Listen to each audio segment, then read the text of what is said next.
Welcome to the Language Alchemy Podcast, where we transform how you communicate to create the life and relationships you truly want. I'm your host, Alejandra Siroka, and I help multicultural individuals, couples, and change makers move beyond surface level politeness and conflict avoidance to have authentic, value-based interactions that actually resolve issues and deepen connection. If you are tired of rehashing conversations in your head, walking on eggshells, or feeling misunderstood in your most important relationships, this podcast will give you a new way forward. Today, I want to talk about something that's been on my heart, something I think we all need to hear right now. This episode is about how to communicate with the people in our lives when they're feeling sensitive, depleted, when they're mired by some big challenge, when they're deep in an internal conflict, or when they are experiencing heartbreak about the state of the world. What you will discover in this episode is a powerful shift in perspective that will transform how you support the people you care about. You'll learn practical communication tools that honor both their vulnerability and their resilience. And you will understand why being tender with others during difficult times isn't just good for them. It's deeply nourishing for your own heart too. Let me ask you something. If you sprained your ankle, how would you be with it? You'd be mindful, wouldn't you? You'd think carefully about how to step, whether to put weight on it or not. You'd wonder, can I wear my regular socks? Should I go without socks? Do I need to keep it elevated? And you'd know that healing requires patience. So you'd wait. You'd be gentle. Maybe you would even do some physical therapy. You wouldn't label it as weak or too sensitive. You certainly wouldn't yell at your ankle to hurry up and get better. Or at least I hope you don't yell at it. And you wouldn't resent it for being injured. Or maybe you get frustrated at times, but you end up being understanding. Your ankle is hurt. You'd also hope that the people around you would be supportive, that they would offer you a hand when you need it, that they would understand when you can't move as quickly as usual, that they would adjust their expectations because you are healing. Now, here's what I'd like you to consider. The same tender awareness we give to a sprained ankle is exactly what the people in our lives need when they are going through challenges or feeling heartbroken by what's happening in the world. They need our care, our patience, our gentleness. But in my work, coaching people about their communication, I hear a lot about what happens instead. And I think you will relate to this, and I want to include myself here because I used to do this as well. When someone we love is struggling, when they're more sensitive than usual, when they're depleted, when they're feeling the weight of the world, we tend to get impatient with them. We want them to get over it quickly. We get irritated. We might label them as too sensitive or too weak. We might even resent their feelings, thinking, why can't you just move on? Or why are you letting this affect you so much? And I get it. It can be hard to be around someone who's hurting. Their pain can trigger our own sense of discomfort. We might feel helpless because we can't fix what's wrong. Or we might be dealing with our own struggles and feel like we don't have the capacity to hold space for theirs too. But what if I told you that there's another way, a language alchemy way that actually makes it easier, not harder, to support the people you love through difficult times? Yes, there is another way. And there are transformative communication tools you can use when the people in your life are having a hard time. Before I share communication tools, there's something crucial to understand. When people are heartbroken or going through a big challenge in their lives, they are under-resourced. What do I mean by that? Think about it this way. All their internal resources, their emotional bandwidth, their mental clarity, their capacity for patience, their ability to be reflective are being used up just trying to cope with what they're going through. And when someone is under-resourced, their communication is going to be more habitual and less authentic. It's going to be less conscious and less mindful of their own impact on others. They may snap at you when normally they wouldn't. They might say hurtful things when they're usually thoughtful. They might withdraw when typically they're engaged. They might be reactive when generally they're reflective. This is not who they truly are. This is how their behaviors and communication is impacted when they're running on empty. And why is this so important for you to know? Because if you don't know this, you will take what they say or what they do personally, when what's essential here is to do the opposite, to not take these behaviors and communication personally. And I know that's easier said than done. When someone we love speaks to us harshly or seems distant, our natural instinct is to feel hurt, to think, what did I do wrong? Or to react defensively. But if you can remember that they are under-resourced, that they are operating from a place of depletion rather than fullness, you can create space for their struggle without making it about you. This doesn't mean you accept abuse or that you have no boundaries. No, it simply means you recognize their behavior right now is not a reflection of how they feel about you. It's a reflection of how overwhelmed they feel inside. When you don't take it personally, you free yourself to respond with compassion instead of defensiveness. You can see their habitual communication patterns for what they are, survival mechanisms, rather than attacks on you. This understanding is foundational to everything else I'm going to share with you.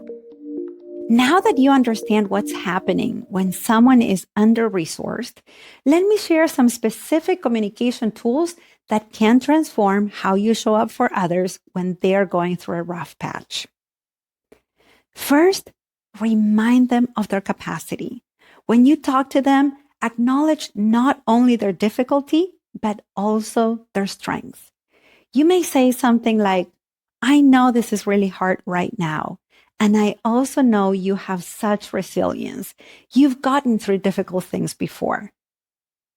Saying this isn't toxic positivity or dismissing their pain. No, it's about helping them remember that they're not defined by this moment. Second, acknowledge their difficulty fully. Listen with openness, empathy, and compassion. Don't rush to fix or minimize. Sometimes people just need to be heard and know that their feelings make sense.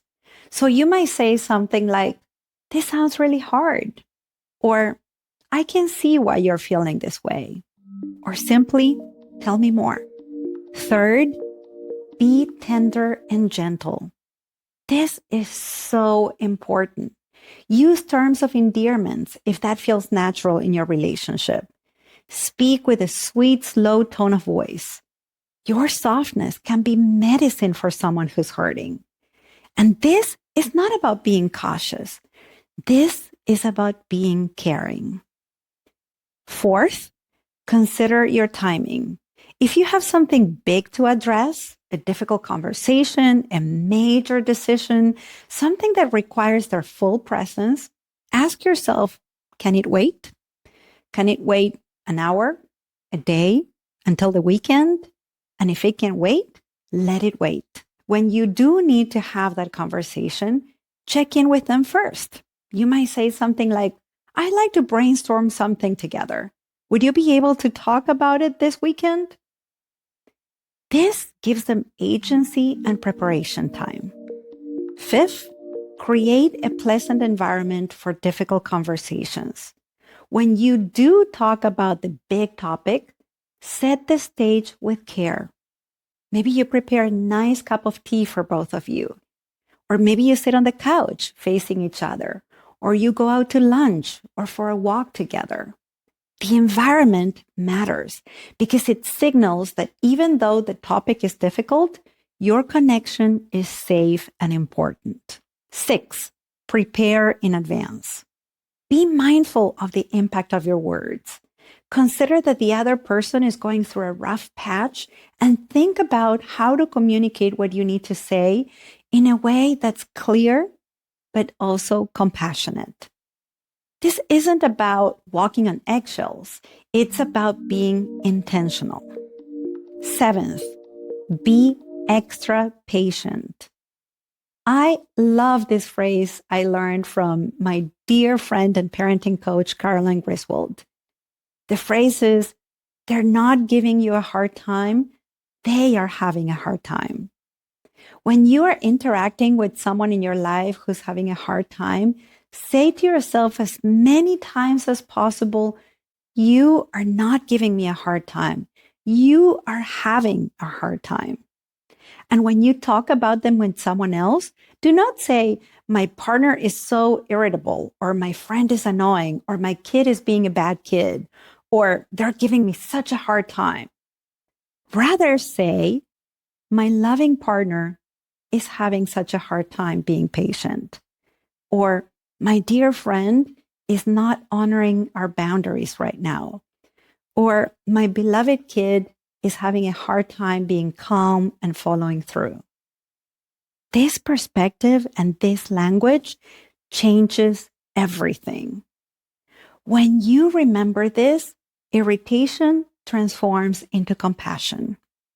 And finally, number 8, use the golden rule of conscious communication. As you interact with them, think about how you would like them to relate to you if you were going to the same difficulties or feeling the same way about something you care about.